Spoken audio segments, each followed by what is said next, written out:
How to set up dynamic coupon codes and why you should use them. So in this video, I'm going to cover four things. What are dynamic codes as opposed to static codes? Why do dynamic codes even matter? Why should you care? How to set them up in your signup forms, and then how to call back the same unique code in the welcome flow. So getting right into it, dynamic versus static codes. What is a dynamic as opposed to a static coupon code? So static codes are your standard welcome 10.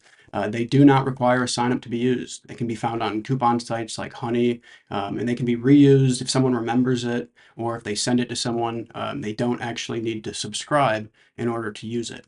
Whereas dynamic, or also known as unique codes, on the other hand, they require a sign up in order to be used. And they also allow you to understand your subscriber to conversion rate, because the way that you accurately calculate subscriber to conversion rate is to look at dynamic codes populated divided by dynamic codes used. And if you try to calculate your subscriber to conversion rate with static codes, the problem is that given that people can reuse them and they don't actually require a sign up to be used, it'll inflate the subscriber to conversion rate and the revenue that's coming from each subscriber. So static codes, your standard, welcome 10, welcome 15, whereas dynamic or unique coupon codes, they have the same initial prefix, welcome 10 or welcome 15, followed by a unique suffix, so that string of text, and that is assigned to each profile or subscriber upon opting in or upon subscribing. And so it's generated in real time, and so they can't end up on coupon sites and they can't be arbitrated or abused. So why do dynamic codes even matter? Why should you care about setting up dynamic coupon codes?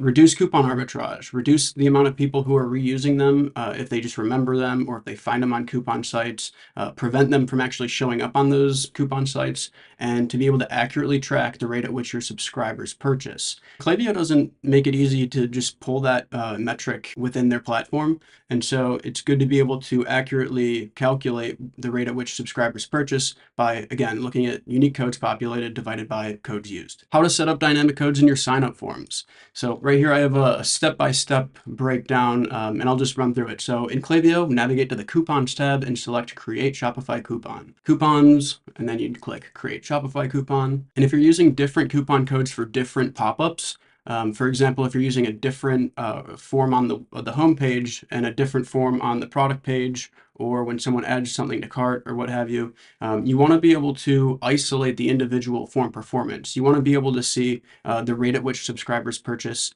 based on whether they subscribe from the homepage form or the product page form, or any other forms that you might be using. And the reason that I think it's important to use product page forms that are different than the homepage form is because there should always be a secondary form that fires later on in the customer journey, because oftentimes on the homepage, after like 5 to 10 seconds, the homepage form will load.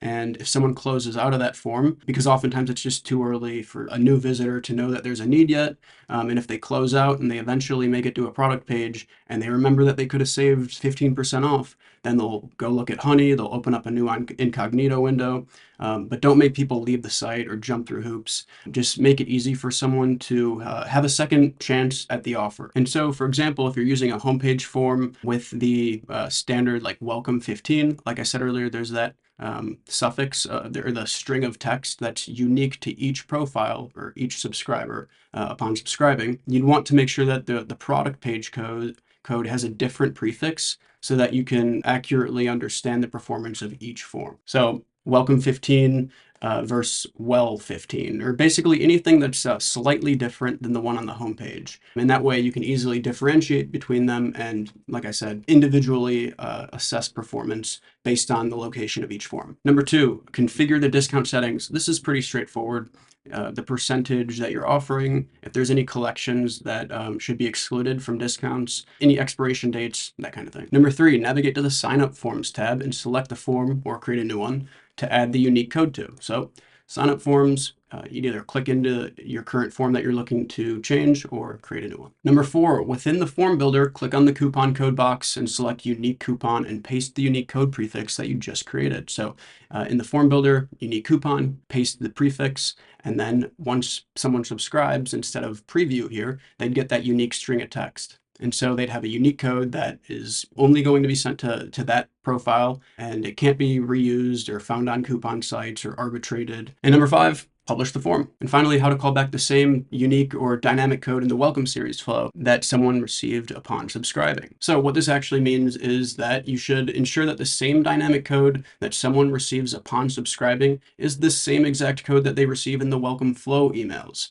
And the reason that this is important is because if you don't, then someone is going to get two different codes and you're not going to be able to accurately calculate the rate at which subscribers purchase. And remember, that's calculated by looking at dynamic codes populated divided by dynamic codes used. And if you're using static codes, you're not going to be able to accurately calculate that, or someone's going to get two different codes upon subscribing. So to ensure that you have the same exact coupon code in the welcome flow emails as the one that each subscriber received upon opting in, just follow these directions. So number one, navigate to the section of the email in your welcome flow where you want your unique code to show up. So right here.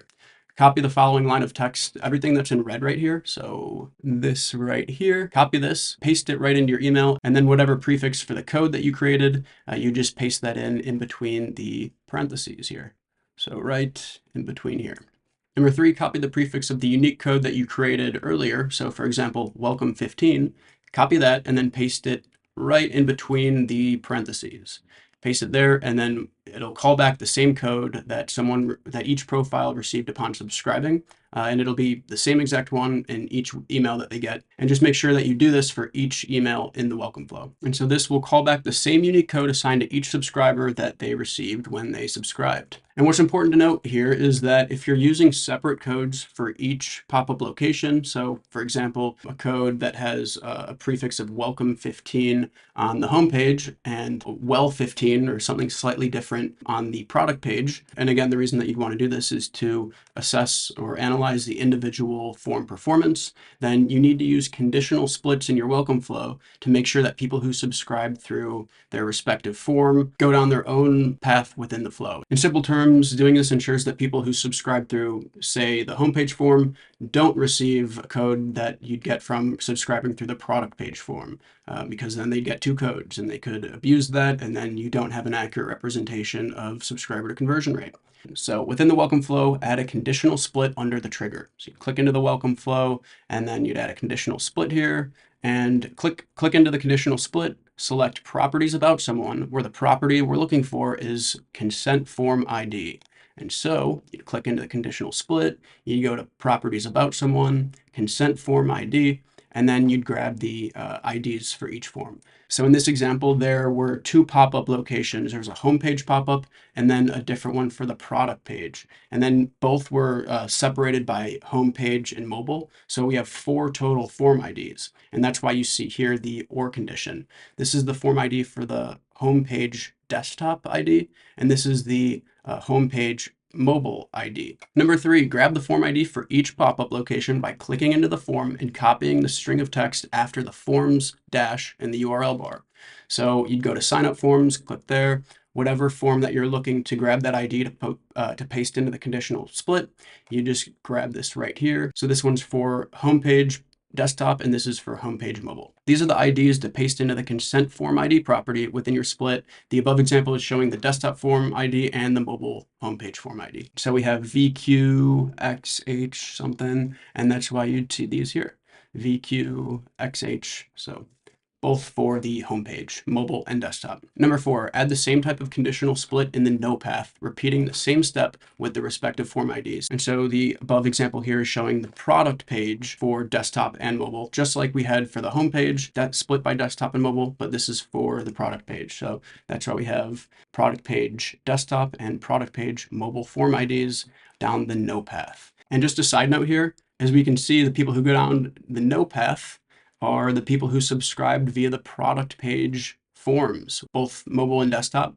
And almost 60% of people who subscribe are subscribing through the product page forms. That's why it's important to have a secondary form that triggers deeper in the customer journey if someone makes it to a product page. And really the best way to increase the amount of subscribers that you're bringing in is aside from just running a giveaway, which is going to hurt your domain reputation and eventually lead to a very low quality list, the best thing that you could do is to just have a secondary form that populates on product pages.